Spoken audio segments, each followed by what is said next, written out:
5, se você quiser abrir aí a sua Bíblia onde você está. Mateus 18, Mateus capítulo 18, versículo 1 até o versículo 5. Diz assim, ó: Naquela hora os discípulos se aproximaram de Jesus e perguntaram: Quem é maior no reino dos céus? Jesus, chamando uma criança, colocou-a no meio deles e disse: Em verdade lhes digo, se vocês não se converterem e não se tornarem como crianças, de maneira nenhuma entrarão no reino dos céus. Portanto, aquele que se humilhar como essa criança, esse é o maior no reino dos céus. E quem receber uma criança tal como esta, em meu nome, é a mim que recebe. O que a gente pode, entender de primeira, assim? Eu acredito que aqui está falando de entrar no reino dos céus, né? O que a gente faz para entrar no reino dos céus? E aí a gente tem ali a visão clara de que ele fala: para entrar no reino dos céus, para receber a salvação, é necessário ser como uma criança. Mas e por que ser como uma criança? Qual que é o fundamento disso, de ser como uma criança, né? Eu acredito que seja como uma pureza. Pureza de coração, sem maldade nenhuma. Inocência, né? É, porque isso é difícil, porque a gente é maldoso. A gente é mal intencionado muitas vezes. E também sobre ser humilde, cara. Porque uma criança, ela não sabe tudo. Uma criança, ela não tem a certeza de todas as coisas. Ela não pode te afirmar nada. Entendeu? Eu vejo por isso também. Eu vejo, não de afirmar nada, mas eu digo, não pode te impor algo. Porque, pô, tu é uma criança, cara. Tu não passou por nada ainda. Não tem maldade, não tem malícia, né? Isso. Então são esses dois que eu penso, sabe? Primeiro é a pureza, que nós precisamos ter. Pureza. E depois é a humildade. Tu vê que ele fala ali depois, ó, que precisa se humilhar, né? Então a gente pensa assim, aquele versículo, o versículo que a gente inventa na nossa cabeça, né? Que é: os humilhados serão exaltados. Só que isso aí não tem na Bíblia. Sim, mas eu vejo ali também ó, Vinícius, que ele fala: em verdade vos digo que se não se converterdes. Então, o que é conversão? É a mudança de rumo, a mudança de direção, né? Então é eu parar, analisar a estrada que eu estou trilhando e dizer: poxa, isso aqui eu acho que já não é para mim, e eu me converter e ir para um outro caminho, o caminho que Jesus oferece. Então essa é a conversão que ele está falando, né? Então primeiro a gente tem que negar o nosso próprio caminho e seguir para o caminho de Jesus Cristo, né? E isso tudo com amor, com verdade, com inocência. E aí ele fala, né, dá o exemplo das crianças, que a gente tem que ser, se a gente não for como criança, a gente, de forma alguma, a gente vai, e é forte essa palavra, né, porque a gente acha que, hoje em dia, a gente banaliza muito o evangelho, a gente acha que tudo é aceito, e quando a gente vai com a palavra, a gente vê que não, que não é bem assim, né. Sim.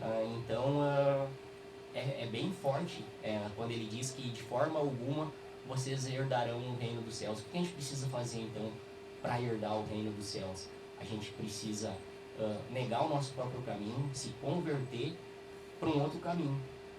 Qual é esse caminho? O caminho de que Jesus nos oferece e ser puro como crianças. É forte isso. Ele fala assim: não se converterem e não se tornarem como crianças, né? Exato. Eu preciso me tornar uma criança. Por que eu preciso me tornar uma criança? Cara, e a gente aprende tanta coisa.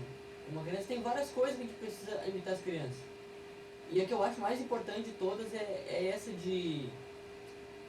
como que eu posso falar, Renan? Eu tô aprendendo tudo novo. Entende? Porque, cara, eu conheço muita gente. É um novo nascimento, né? E eu tô aprendendo tudo novo. Tudo pra mim é novo, sabe? Uma criança é assim, cara. Tudo é aprendizado, tudo é legal, é beleza, tudo é show.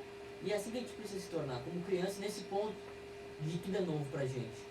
Entendeu? De não ter aquela coisa assim: não, eu já sei tudo agora. Agora que eu virei crente, eu sei de todas as coisas. Não, é como uma criança. Tu tá aprendendo novo todos os dias.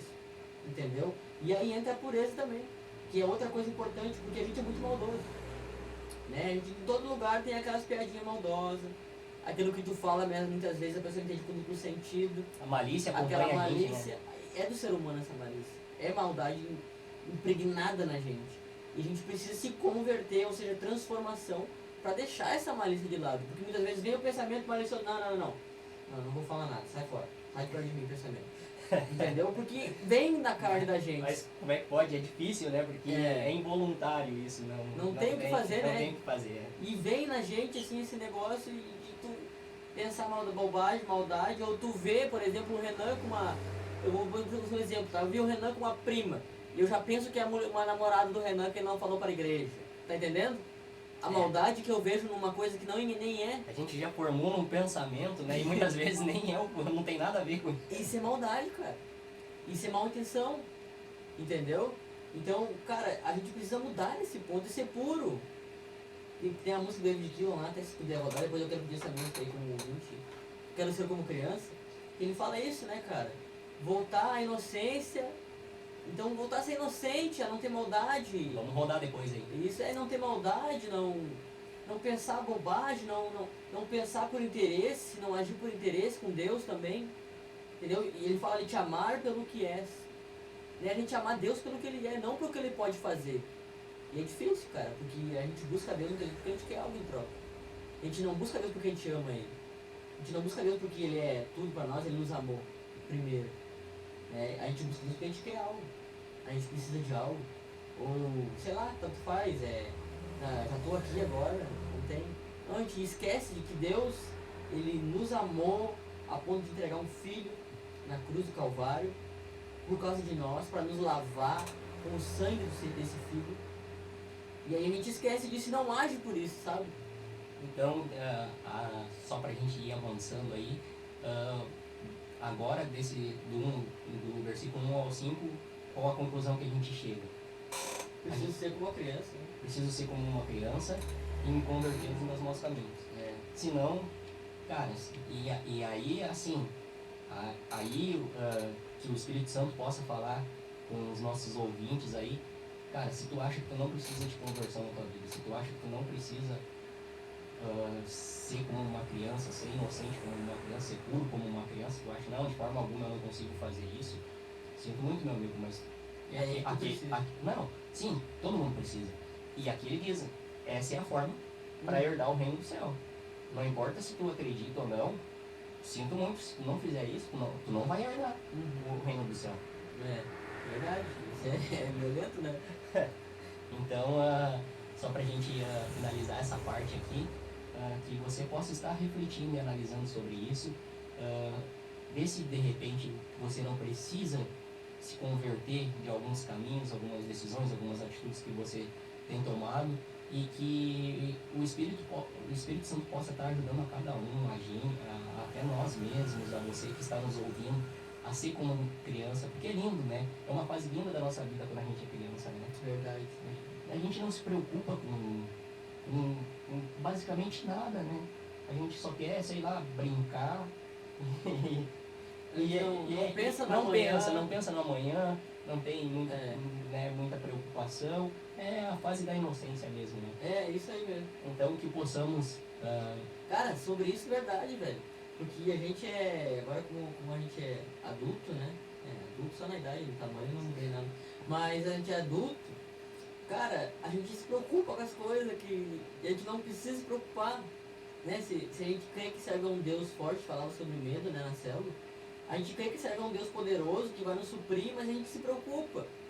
Ai, o que eu vou acontecer se meu celular atrasar? Como é que eu tenho que pagar conta? Que isso, que aquilo, aquilo outro. Várias preocupações que criança não tem essa preocupação. E agora a gente começa, eu acho que pela revelação do Espírito Santo, né? Uma criança, ela tem um pai, correto? Uhum. E às vezes... E aí é isso, a gente vive na dependência do nosso pai muitas vezes também, né? Nossa. Porque às vezes a gente acha que depende tudo da gente, e aí entra a preocupação, entra a angústia, a ansiedade, tantos males que tem afetado, né, esse mundo. E a gente como cristão principalmente, a gente não pode viver assim. A gente tem um pai, eu não estou falando que a gente não tenha que assumir as responsabilidades de uma vida adulta, por favor, não me entenda errado. Mas às vezes a gente sofre por coisas que Deus não queria que a gente sofresse. A independência nos destrói, cara. Se o cara for independente, tipo, eu não dependo de ninguém, eu não dependo de nada. Eu falei isso no serviço esse dia. Lógico que falei pro pessoal sobre a minha família, né? Eu falei, graças a Deus, mano, eu não dependo de pai, de mãe pra ir pra mim. Mas depois eu tava em casa pensando, cara, eu preciso ser dependente disso. Eu preciso ser dependente disso. Todo dia. Todos os dias. Eu preciso ser como uma criança para encontrar conforto e segurança no pai. Entendeu? Quando ele fala sobre criança também é isso, cara. Exato. Tu te encontrar ali, tu saber que tu tem um pai que vai te proteger, que tá contigo. Que ele, lógico que, né, se o cara faz coisa errada, o pai vai corrigir. O pai também tá cobertando, né? O pai vai dar uma chinelada no cara. Dá. Na hora que precisar corrigir, ele corrige, dá umas varadas. Mas tem que dar. Mas o que acontece é que ele nos ama, cara. Isso é o mais importante. Ele nos quer bem. Ele nos corrige porque ele nos quer bem. Porque todo mundo aqui é pai e mãe, talvez alguns não são, mas quem está nos ouvindo é. Você corrige seu filho porque você quer ver ele bem. E o mais incrível é isso, sabe? Que o nosso Pai eterno, o pai do céu, ele não é como um pai terreno que tem falhas e limitações. Ele é um pai perfeito, né? Então, e mesmo assim a gente se preocupa muitas vezes, né? A gente até demonstra a nossa falta de confiança muitas vezes em quem a gente serve. Então, que você possa estar entregando suas preocupações nas mãos de Deus, confiando mais nele, e que vai dar tudo certo. Tenho certeza. Se você tem passado por alguma luta, algum problema difícil, só confiar mais em Deus. Amém, verdade.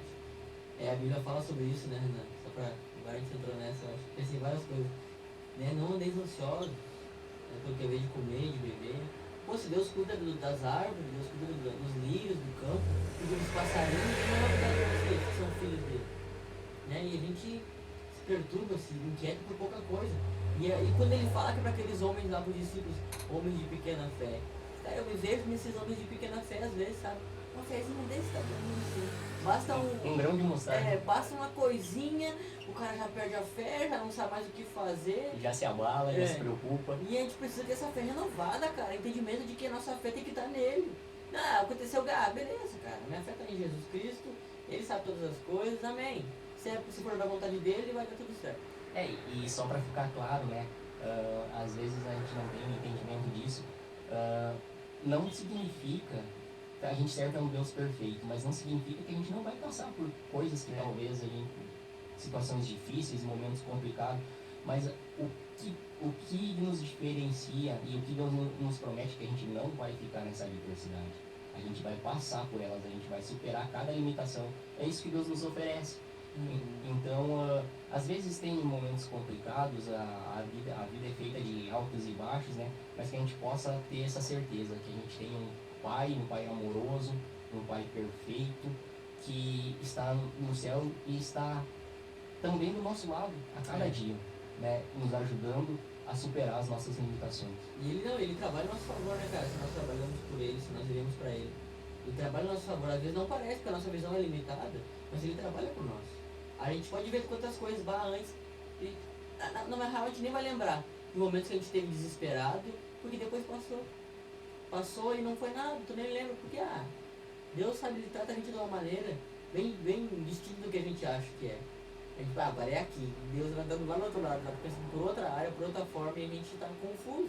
Ele não entendeu o que Deus tá fazendo, né? E a gente é bem bobo nisso. Não, e aí agora, eu fiquei pensando a respeito disso.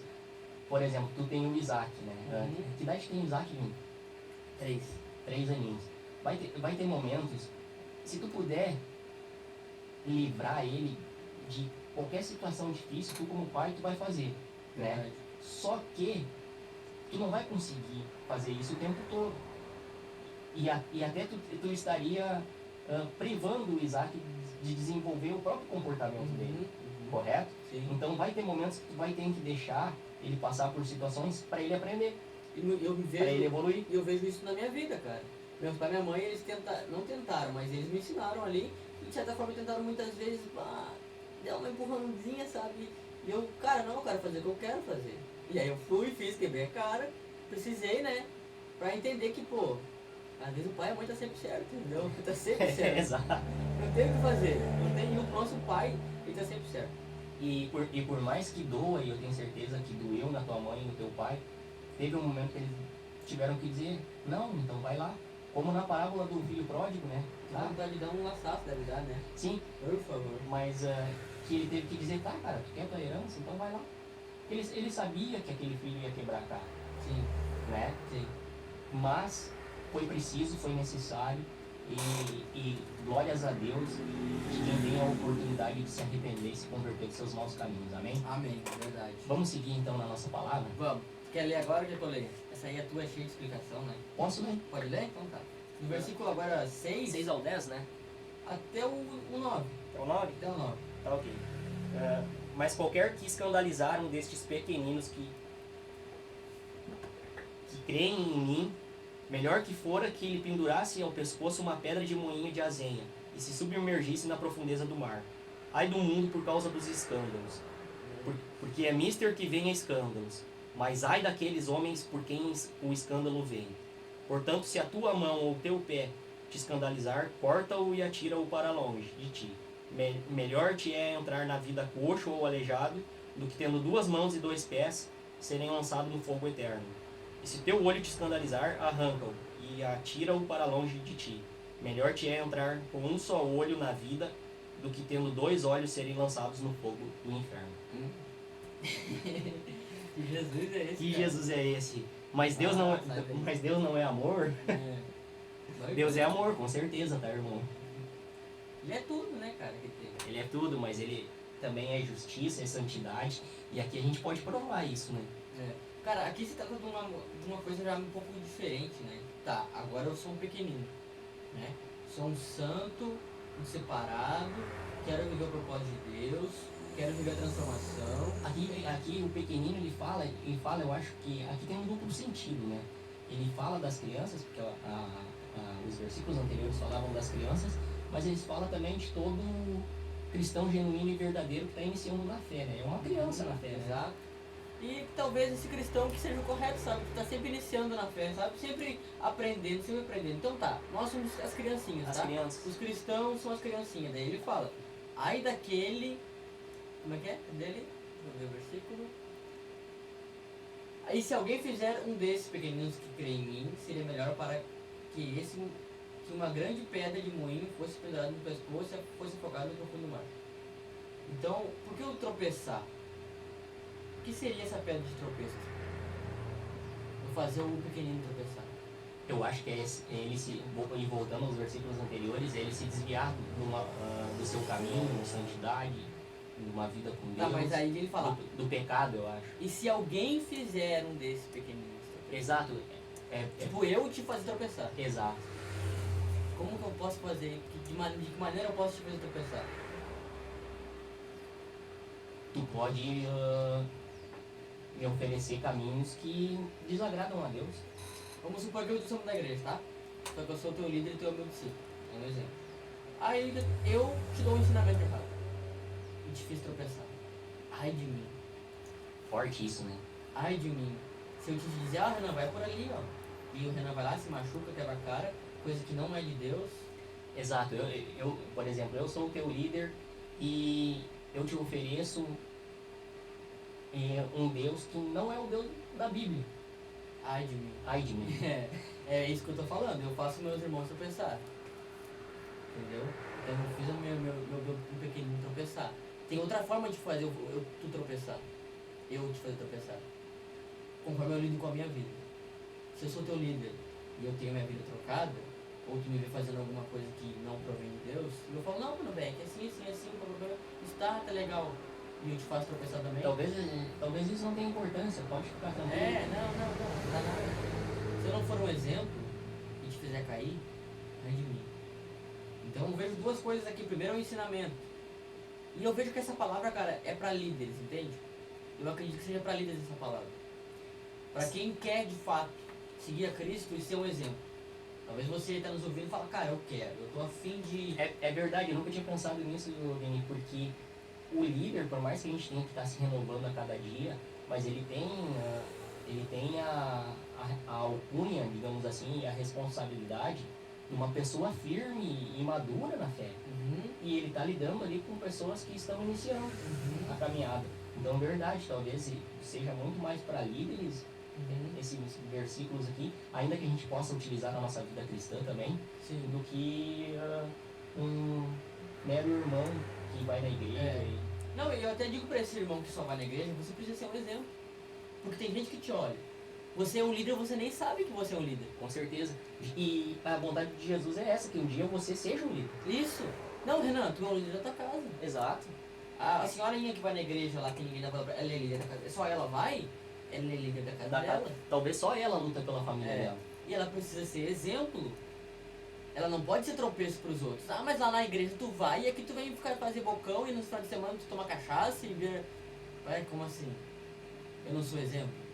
Aí a pessoa está envergonhando a Deus, envergonhando o Evangelho, Exato, é isso.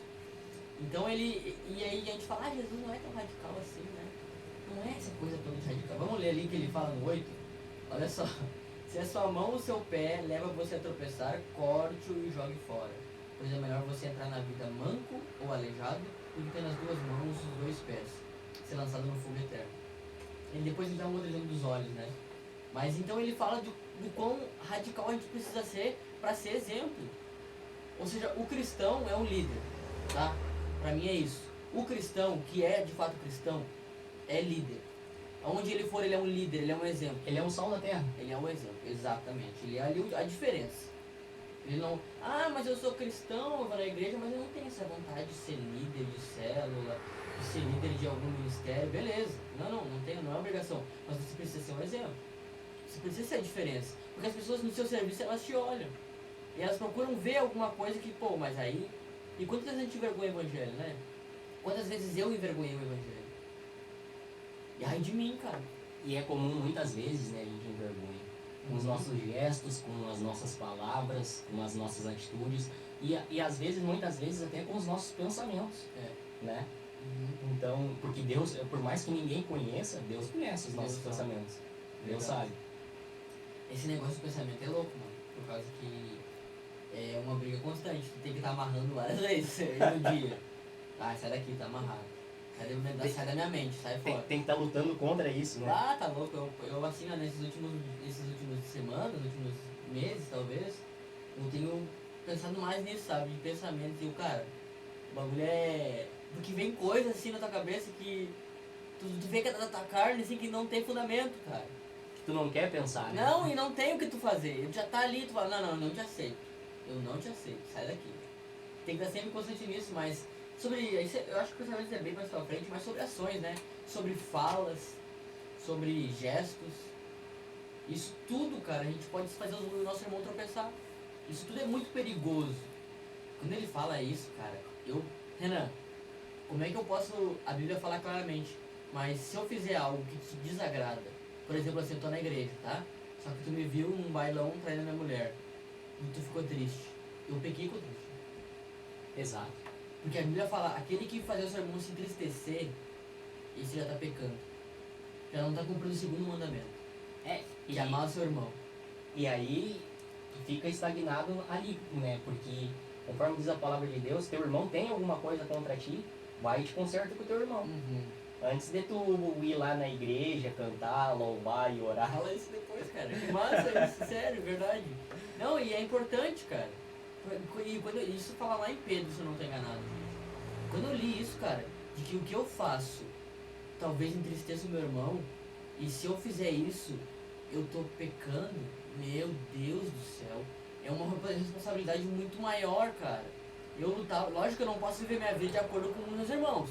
Ah, o que ele quer, o que ele pensa. Não, eu vivo a minha vida pautando no evangelho. Agora, se eu fizer algo que tá fora do evangelho e deixar meu irmão triste, cara do céu, eu tô pecando, velho. Eu tô fazendo algo que não é de Deus. É verdade. E aí, só pra gente finalizar e ir pro intervalinho, tomar uma água, respirar um pouco. Ali ele finaliza, né, esse versículo do 6 ao 9 ali que a gente leu, falando se tem alguma coisa que te escandaliza ou que te faz pecar, arranque-o e jogue no fundo do mar ou jogue fora. Então, meu amado irmão, se você tem alguma coisa que tem te escandalizado, que tem entristecido a você ou entristecido a outra pessoa, que alguma coisa aí no seu... É claro que nós temos alguma coisa, não é? A gente Nem sempre... é se você, eu tenho e você tem, nós a gente temos. sempre tem. A gente precisa arrancar esse negócio logo. A gente precisa arrancar, e depressa isso. Verdade. Porque senão o que tá separado pra gente não é legal. Não é legal. Então, que a gente possa a refletir sobre essa palavra. Antes do intervalo, o que tem lá no inferno? Quem é que vai queimar no inferno lá? Quem é que vai mandar no inferno lá? É o diabo, será? Será que é o inimigo que vai estar lá com um gravetinho espetando? Não sei o que é, Vinícius. Eu creio que o inferno vai ser o poder máximo de Deus, a ira máxima de Deus. O local até onde o próprio diabo vai queimar. Ali ele fala de inferno, né? Mas eu creio que, fazendo um comparativo com a nossa vida atual, tá? A gente tem momentos bons e momentos ruins, correto? Certo? Momentos que a gente chora, momentos que a gente sorri, momentos que a gente se alegra. E quão triste é quando a gente passa por uma fase, que é só fase ruim, né? Durante um bom tempo a gente parece que vai morrer, assim. Eu acho que o inferno é só isso e um pouco pior. Não tem um momento de alegria, é só... Dali para baixo. É, dali pra baixo, é só tristeza pra sempre, assim, ó. Tu nunca mais vai sorrir na tua vida. Então, Se você está por acaso triste, chateado, se achando no inferno, gente, pode piorar. Você pode buscar Cristo. Pelo menos você tem a perspectiva de que algum dia mude. Agora, imagina você viver sem a perspectiva. E que essa perspectiva possa ser Jesus e o caminho que Ele nos oferece. Amém? Amém. Vamos para um